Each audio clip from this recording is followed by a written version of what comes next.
Welcome to First Unitarian Society of Minneapolis, the birthplace of congregational humanism. We carry on that tradition of free thought today, dedicated to promoting a free search for truth, meaning, and justice. Our web address is firstunitarian.org. Thank you for joining us.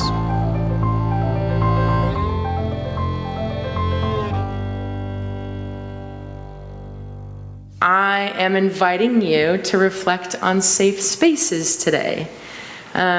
What they mean, how we remember them, how we forget about them, and how we might recreate them together in community like this.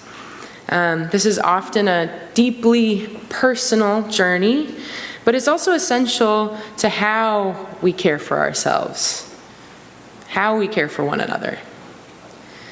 And safe spaces aren't just for human beings.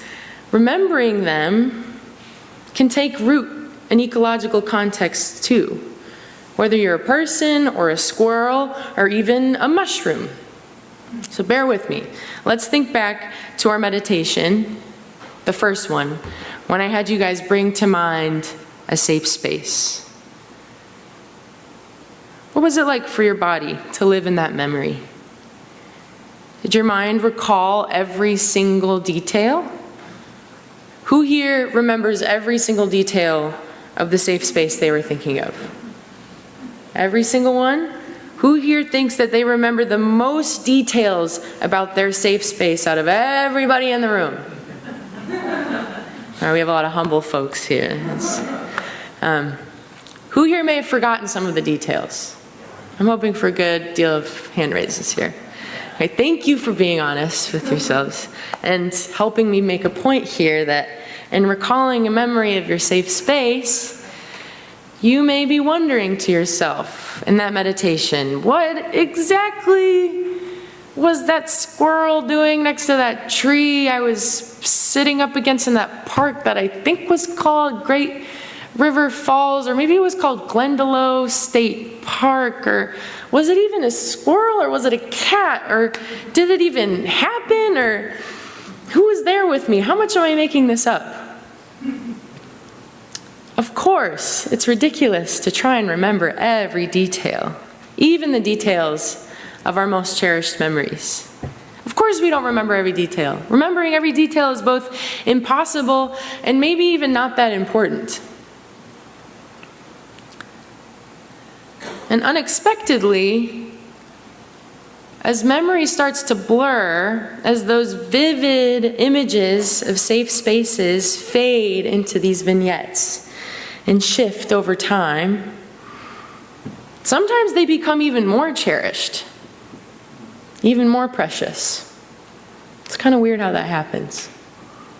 Maybe you have a friend or an uncle who tells the same story year after year at Thanksgiving or a holiday, and with each telling, a new, slightly more magical, more dramatic detail emerges or gets added in.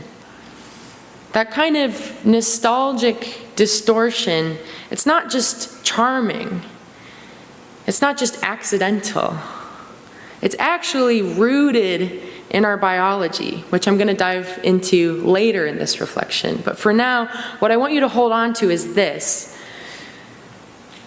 Getting too caught up in the exact details of safe spaces can pull us away from what truly matters. What truly matters is how those spaces make us feel. So, calling to mind a safe space, regardless of how precise that memory is, can create a small oasis within us. It gives us permission for our bodies to rest, to soften, to settle into a sense of belonging with ourselves, even just for a moment. And memory lives not in the accuracy of these details, but in our cellular makeup, in the ways that our bodies remember what it feels like to be safe. And cultivating this kind of cellular memory is a powerful way to reconnect with ourselves, with those we love, with our communities, with the earth, even when the specifics can escape us. So as you heard in Mary Oliver's Trout Lily, our wisdom moment for today, Oliver is also struggling to remember all of the details of her safe space. So we know it's in the forest near the creek with the trout lilies behind her house that she lived in when she was a child. When she brings it up, she's recalling it with some distance. She's referring to her child self almost in observation, describing, if she spoke to them, I don't remember what she said. And if they kindly answered, it's a gift that can't be broken by giving it away. I found that particular line, it's a gift that can't be broken by giving it away, the most thought-provoking about that poem. And I found it provoking because it was confusing to me why it was considered a gift to forget what Mary Oliver's younger self might have heard from the trout lilies. Wouldn't the memory be even more beautiful if we knew exactly what they said? Or is it something sacred to forgetting the details and allowing the trout lilies to hold a secret message, one that even Oliver with age can no longer recall? It's in that transformation when our memories shift from these clear, factual accounts into these hazy vignettes that something deeper emerges. When the edges blur and the figures in our past take on a sort of watercolor texture, and the simple account of Oliver next to the creek becomes symbolic. The trout lilies in Oliver's poem are those alluring secret keepers that, by virtue of being locked away in childhood memory, over time can transform from trout lilies into seers or prophets. In this way, memory is not about accuracy. It thrives on that vagueness, on revision, on the mystery that it keeps to itself. So I kind of remember these vignettes in childhood, wandering through little patches of nature. Maybe you do too. As a young girl, I remember playing with my best friend Jenny in the little forest behind my backyard. And even though the forest was pretty small, we could create these really massive imaginary worlds for ourselves. Sometimes we'd play hide and seek. Sometimes, embarrassed to admit, we would reenact scenes from Harry Potter or serenade the flowers with Coldplay songs. Whatever cringy things or phases that we were going through at the time. Other times we'd pluck mushrooms, fallen leaves, squiggling worms, tiny twigs, and taking great delight in arranging them around bark plates to make mud pizzas for our friends. And our friends could be anybody from the tadpoles we were scooping up with our hands, or any given stick or rock that had a strangely human-like feature. Or honestly, I don't even really specifically remember who our friends were. But I know that their spirits dwelled in the life that surrounded us. The acorns, the mushrooms, the rocks, the trees, and all the things that were lingering around our scenes of play. These were characters that had this kind of age-old prudence to them, and how they chimed into our discussion. And what lied completely beyond our imagination, then and now, was that this world, in fact, did talk back to us. And not just in some imaginary way. We weren't just feeding our mud pizzas to the squirrels and the birds.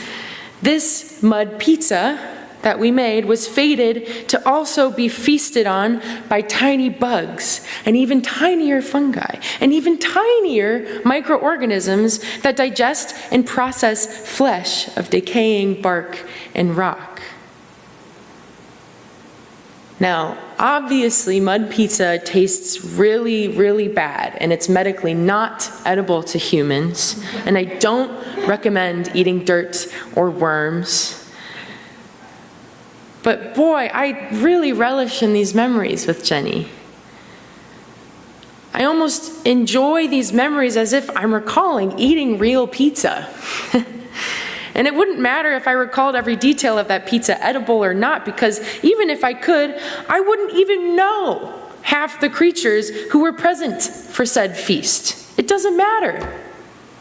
The joy that remains from the memory of this experience eating mud pizza infuses my present life with an overwhelming sense of joy and innocence that has the power to carry me through my day. And even if I really did strive to get to the bottom of what was really going on behind the scenes of mud pizzas with Jenny, it's almost impossible to really imagine how many little beings eventually did feast on this pizza when we did not. Mycologists, those are mushroom scientists, estimate that you can find on average 70 miles of mycelial networks, those are fungal networks, in just a pound of soil. Just think of that, it's like a pound of coffee. Some might argue that the little hyphae capping the tips of these networks have such sensitivity, such spatial intelligence, such conscience, and rapid ability to exchange information with other networks, that they are comparable to the minds of animals, including our own. These are mysteriously sentient networks that can expand up to 7 square miles within one organism, up to hundreds, sometimes thousands of square miles across mycelial biomes. Crazy, beyond anything we could imagine.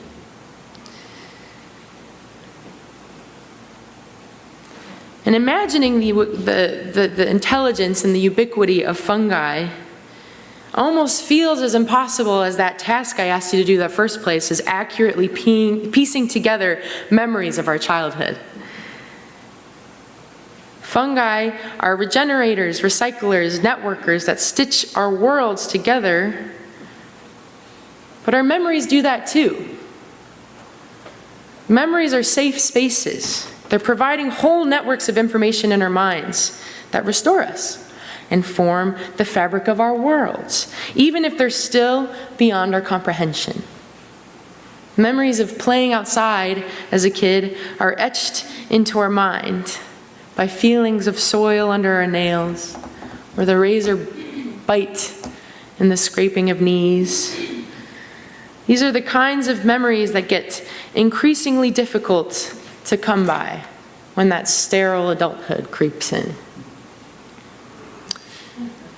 So throughout our adult lives, safe spaces can often echo the sentiments of childlike joy that often can feel a little bit too out of reach.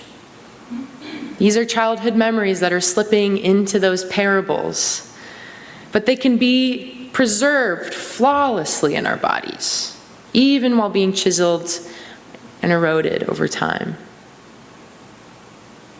They're more than just physical locations, right? They can be imagined, but they can also represent times where we felt secured, loved, free to be our authentic selves. When we're doing okay and life is good, remembering a safe space isn't something we have to try really hard to recall. Our muscles, our nervous systems, even our heartbeats are attuned to our intake of sensation. And when those sensations are distilled into an experience, those safe spaces imprint onto our bodies, just like how fungal networks stretch their fingers into the soil. The act of memory is embedded in our ancient biological history, but it is also critical for ourselves and feeling like we belong to this world. In many ways, mushrooms function like this massive memory store for the planet. And this indeed has some scientific grounded. Everything that mycelium digests, including ourselves, what we eat, what we waste, are stored in their stacks of DNA. They harvest our phosphorus, scores of other nutrients to use as bidding and nurturing tools for plants and other species. Imagine each moment of mycelial digestion sparking a tiny explosion of excitement or disgust or confusion when it's forming itself on how to best metabolize us and the world around it. This must be memory. This must be a kind of care we just don't really know the language of yet. And I want to acknowledge also that there are some details in both our personal and collective memory that must never be forgotten. To lose a memory of a loved one, their smile, the exact words of comfort they offered before passing, can sometimes feel more painful than the loss itself. On a larger scale, forgetting crucial details can accelerate the destruction of communities, of biomes, of species, of ecosystems. Though memory of human cruelty can never fully be erased, it's disturbing how persistently those in power try to obscure it. Some memories, paradoxically, become heavier the more we try to forget them. And you might be asking, we're talking so much about safe spaces in the world we live in. What safe spaces are actually remaining in physical life in a world that feels so fractured sometimes? Can we build new sanctuaries without erasing the memory of those we lost? The dreams deferred, the havens destroyed, the lives extinguished along the way? The more suffering the world endures, the harder it becomes to access a sense of safety, even within ourselves. Our memories of refuge, both personal and collective, are often fragile, incomplete. And yet, I wonder, might the earth remember for us? Might the soil, the trees, the ground beneath our feet hold the imprint of what we forget? Fungi, which takes up most of the planet's living mass, and arguably most of its relationships, most of its consciousness, perhaps remembers everything it touches, hears, consumes. Fungi's relationship with us is as old as time, and yet it also feels startlingly new, full of untapped potential, at least with what we know about it. To connect with it, though, we have to slow down. Cole Arthur Riley writes, memory is frail. It requires a delicate touch, a tenderness. It's asking us to pause, to sit in the gentle quiet of our thoughts, so that the safest, most loving moments we've lived in can surface, woven out of muscle and breath, to replenish and restore us.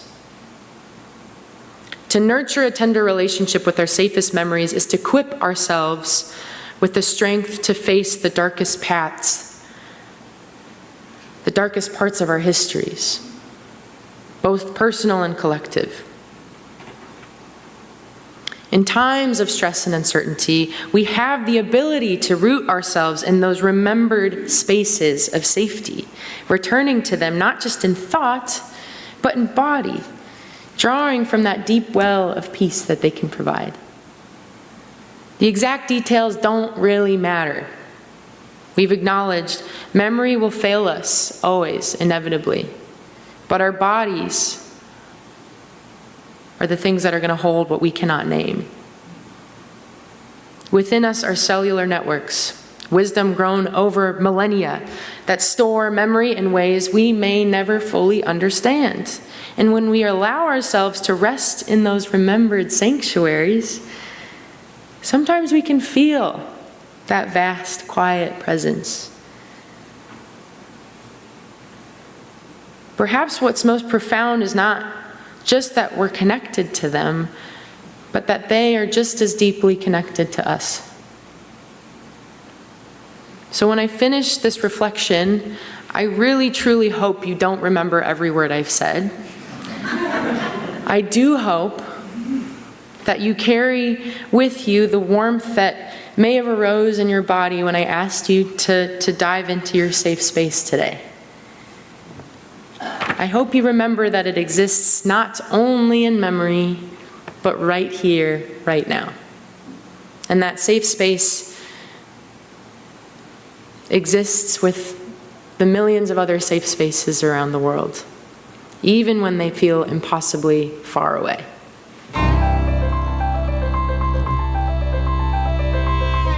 Thanks for listening. You can find much more about humanism and what's happening at First Unitarian Society of Minneapolis by visiting our website at firstunitarian.org.